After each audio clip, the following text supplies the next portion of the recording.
Thursday, July 23.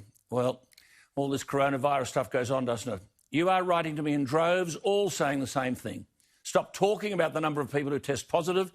Tell us how many you've tested. What percentage have tested positive?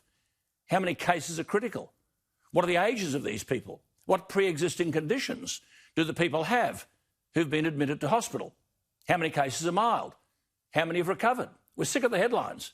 A registered nurse for over 30 years has written to me to say in desperation this is government terrorism, medical terrorism and media terrorism. They're genuinely and legitimately worried.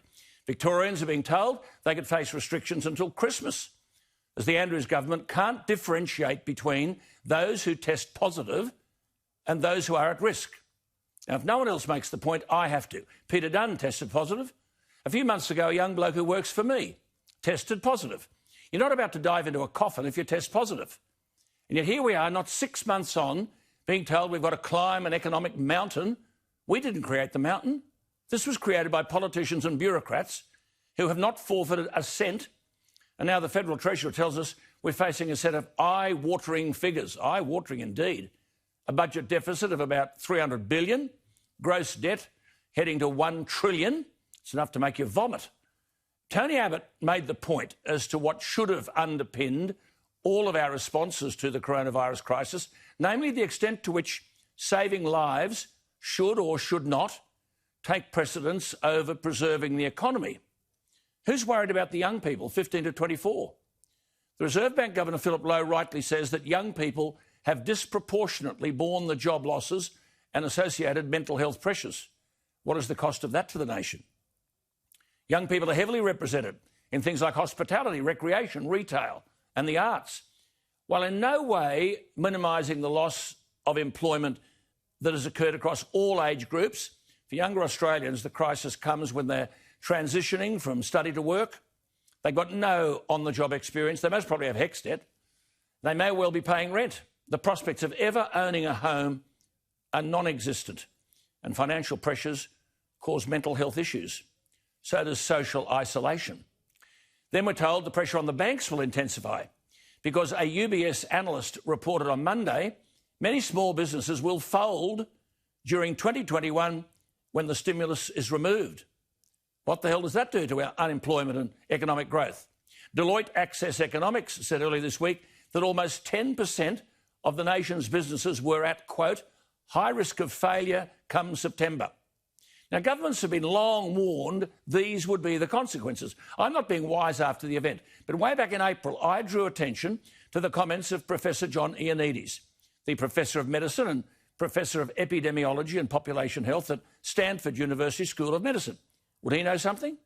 He made the point very early on, and I quote, if we'd not known about a new virus out there and had not checked individuals with PCR tests, the number of total deaths due to quote-unquote influenza-like illness would not have seemed unusual this year. At most, we might have casually noted that flu this season seems a bit worse than average. The media coverage, he wrote, would have been less than for an NBA game between the two most indifferent teams, unquote. Well, no one bothered to listen to him. They picked their own experts, advocating massive lockdowns and now this economic trillion-dollar mess. We've got 625,000 deaths from coronavirus around the world as at today. But the deaths so far this year from communicable diseases around the world are 7.2 million. The deaths from cancer are 4.5 million. The deaths caused by smoking are 2.7 million. We have, Australia, 172 people in hospital, 165 in Victoria. We've got 42 in intensive care, 40 of them are in Victoria. Is this a pandemic or an exercise in gross irresponsibility by the Victorian government?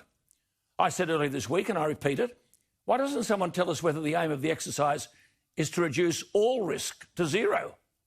So do we stop people from driving cars or motorcycles?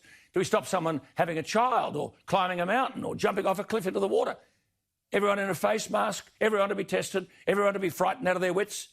Scott Morrison says the Australian economy is fighting back. Well, I suppose he's got to accentuate the positives, but tell that to the tourism sector. They say unless they get extended JobKeeper for 6 months, tens of thousands of jobs are gone. Victoria are now costing the tourism industry $146 million a week. The sector has lost $6 billion in 3 months. The construction sector, the home always of productivity and jobs, is set to lose about 140,000 jobs over the next 2 years. The building labour force faces an 18% contraction. These are staggering figures. JobKeeper can't go on forever. What is at the end of the road? All the government estimates this week say that business will have a rapid bounce back. Well, I hope so. What do you think? I'll tell you what you'd be entitled to think. With militant protests on the street, monuments and statues being knocked down, freedom of speech being destroyed, people terrified to speak out, unhinged, snarling human pit bulls frightening the tripe out of people. Metaphor of all of this are the persistent attacks directed towards Donald Trump, a democratically elected president, and now a virus ripping the guts out of the economy. You'd be entitled to think there's an agenda out there, comprehensively determined to destroy Western society as we know it.